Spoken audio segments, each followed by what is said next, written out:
Halo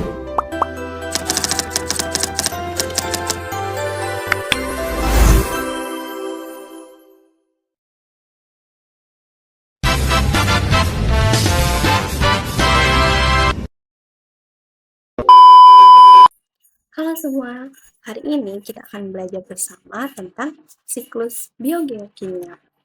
Apa sih siklus biogeokimia itu? Siklus biogeokimia adalah proses alami yang mengatur pergerakan unsur-unsur kimia antara organisme hidup dan lingkungan mereka, yang melibatkan interaksi antara komponen biotik dan abiotik.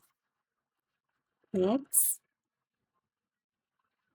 Nah, di sini terdapat 5 siklus biogeokimia ya. Ada siklus air, karbon, fosfor, sulfur, dan nitrogen. Di sini saya akan menjelaskan 2 siklus saja, yaitu siklus air dan siklus sulfur. Yang pertama ada siklus sulfur. Siklus sulfur adalah perputaran unsur belerang di alam melalui atmosfer, litosfer, hidrosfer, dan biosfer. Sulfur terdapat dalam bentuk gas, ion sulfat, serta senyawa organik dalam tubuh makhluk hidup. Pernahkah kamu mencium bau belerang di kawah gunung? Atau seperti bau telur busuk? Nah, itu tandanya ada keberadaan sulfur. Hari ini kita akan membedah siklus sulfur. Siklus ini sangat penting ya untuk membuat hujan asam. Nah, kenapa bisa? Mari kita simak siklusnya. Kita mulai dari langit. Dari mana sih SO2 atau sulfur ini berasal? Nah, terdapat 3 sumber utama. Yang pertama gunung meletus atau erupsi gunung berapi, yang kedua asap pabrik, yang ketiga pembusukan makhluk hidup. Nah, semua ini melepas gas sulfur ke udara. Saat gas sulfur bertemu dengan air hujan atau O2 dan H2O, nah mereka akan bereaksi membentuk asam sulfat H2SO4. Inilah yang akan turun ke bumi sebagai hujan asam. Hujan ini membawa sulfur kembali ke tanah. Nah, di tanah sulfur berubah menjadi sulfat. Kemudian tumbuhan menyerapnya melewati akarnya untuk memproduksi suatu makanan ya. Lalu hewan makan tumbuhan, sulfur pun pindah ke tubuh hewan. Nah, jika makhluk hidup meninggal, jika makhluk hidup mati, maka terdapat 2 bakteri yang bekerja ya. Terdapat 2 tugas berbeda, yang aerob dan anaerob. Jika yang aerob ini bekerja jika ada oksigen, maka tugasnya mengubah jasad menjadi sulfat kembali supaya bisa diserap kembali oleh tumbuhan. Tapi jika bakteri anaerob, ia akan bekerja jika tidak ada oksigen atau tugasnya mengubah sulfat menjadi gas berbau dan gas ini akan naik kembali lagi ke udara.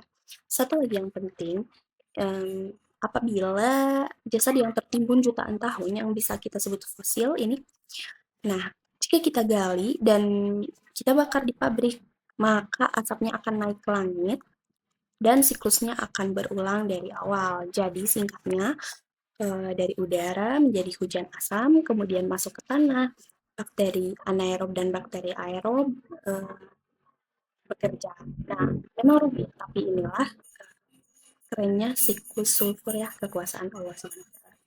Baik, selanjutnya, peran komponen lingkungan dalam siklus sulfur. Di atmosfer, sulfur masuk ke atmosfer dalam bentuk gas dari aktivitas vulkanik, pembakaran fosil, dan proses biologis. Di atmosfer, gas sulfur dapat bereaksi dengan oksigen dan air membentuk asam sulfat yang kemudian turun sebagai hujan asam. Nah, itu terjadi di atmosfer. Sedangkan yang di hidrosfer, sulfur larut dalam air, laut, dan danau, terutama sebagai ion sulfat. Mikroorganisme di perairan mengubah sulfat menjadi sulfida yang kemudian bisa kembali ke atmosfer menjadi gas H2S. Nah, selanjutnya, pada biosfer, sulfur adalah komponen penting asam amino dan protein. Organisme menggunakan sulfur untuk metabolisme dan mikroba berperan besar dalam transformasi sulfur antar bentuk kimia. Selanjutnya pada litosfer, litosfer merupakan reservoir terbesar sulfur ya, tersimpan dalam batuan sedimen, mineral pirit, dan gipsum. Proses geologi seperti erupsi dan pelapukan melepaskan sulfur ke atmosfer dan hidrosfer. Selanjutnya, terdapat aktivitas manusia yang mempengaruhi siklus sulfur. Yang pertama ada pembakaran bahan fosil yang menghasilkan gas SO2. Industri smelter dan pertambangan ini melepaskan sulfur dari mineral. Yang ketiga, penggunaan pupuk sulfat dalam pertanian. Yang ketiga, tentunya transportasi yang menghasilkan emisi kendaraan bermotor yang akan menambah sulfur di atmosfer. Selanjutnya, terdapat dampak terhadap lingkungan ya. Yang pertama, hujan asam tentunya akan merusak tanaman, mengasamkan tanah, danau, mengganggu ekosistem air, serta korosi pada bangunan. Yang kedua, pencemaran udara karena gas SO2 menyebabkan gangguan pernapasan pada manusia. Selanjutnya, kerusakan ekosistem.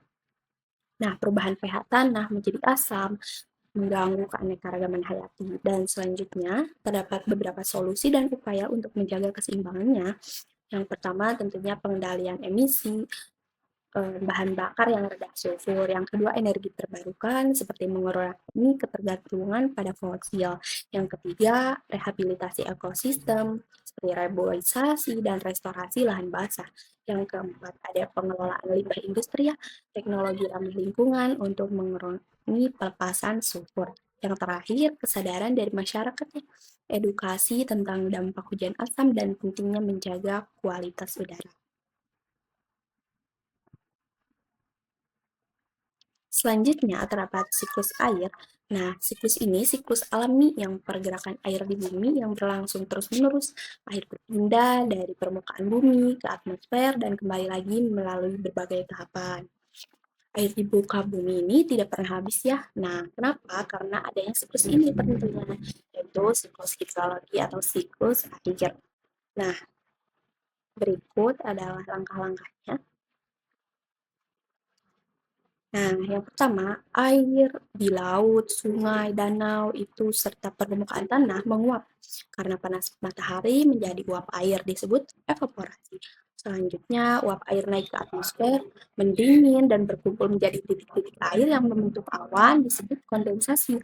Selanjutnya, saat awan terpenuhi oleh molekul air, ketika awan jenuh ya dan titik-titik air makin berat, mereka jatuh ke bumi dalam bentuk hujan, salju, maupun hujan es. Nah, ini disebut presipitasi. Selanjutnya, air hujan yang turun kemudian diserap oleh tanah. Disebut dengan infiltrasi. Namun, air yang mengalir dari tempat tinggi ke tempat rendah, contohnya aliran sungai, danau, lalu kembali ke lautan, disebut aliran permukaan atau runoff. Nah, tumbuhan juga berperan penting dalam melepaskan uap air ke atmosfer. Kenapa? Karena air dalam tanah diserap oleh tumbuhan, lalu menguap melalui daun. Air tersebut disebut transpirasi. Nah, keseluruhan proses ini berlangsung terus-menerus ya. Siklus air ini terus-menerus hingga air di bumi tidak pernah habis, hanya berpindah bentuk dan juga lokasi. Dengan memahami tahapan ini, kita bisa lebih menghargai pentingnya menjaga sumber daya air. Baik, selanjutnya di sini ada peran komponen lingkungan dalam siklus air. Atmosfer adalah tempat terjadinya evaporasi, kondensasi, dan lain-lain yang telah tadi dijelaskan, mengatur distribusi air tentunya.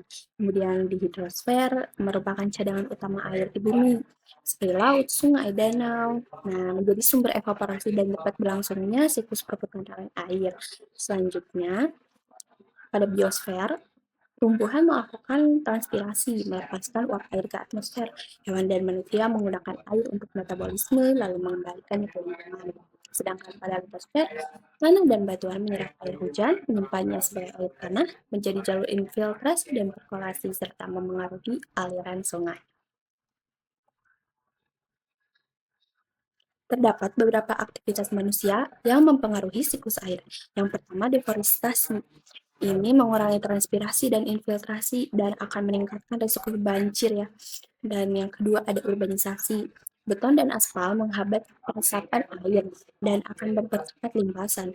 Yang ketiga, pengambilan air tanah yang berlebihan. Ini akan menurunkan muka air tanah dan menyebabkan intrusi air laut. Yang keempat, pencemaran air dari limbah industri, pertanian, seperti pupuk, dan juga limbah rumah tangga. Yang terakhir, ada perubahan iklim akibat emisi gas rumah kaca. Ini akan mengubah pola hujan dan juga distribusi air tentunya. Selanjutnya ada dampak terhadap lingkungan ya, banjir ataupun kekeringan karena terganggunya keseimbangan siklus. Yang kedua, pencemaran air yang menurunkan kualitas air. Dan yang terakhir, hilangnya keanekaragaman hayati karena ekosistem air tercemar atau rusak. Baik, selanjutnya ada solusi dan upaya menjaga keseimbangan. Yang pertama, reboisasi dan konservasi hutan. Yang kedua, pengelolaan air bersih, contohnya dengan IPAL atau instalasi pengelolaan air limbah. Yang ketiga, penggunaan air secara bijak. Yang keempat, pengendalian pencemaran dengan regulasi limbah industri dan pertanian. Yang kelima, pengembangan ruang hijau kota untuk meningkatkan peresapan air. Dan yang terakhir, adaptasi perubahan iklim dengan sistem peringatan dini banjir atau kekeringan. Sekian presentasi yang saya sampaikan. Apabila ada pertanyaan, boleh bertanya di kolom komentar. Mohon maaf atas kesalahan dan wassalamualaikum warahmatullahi wabarakatuh.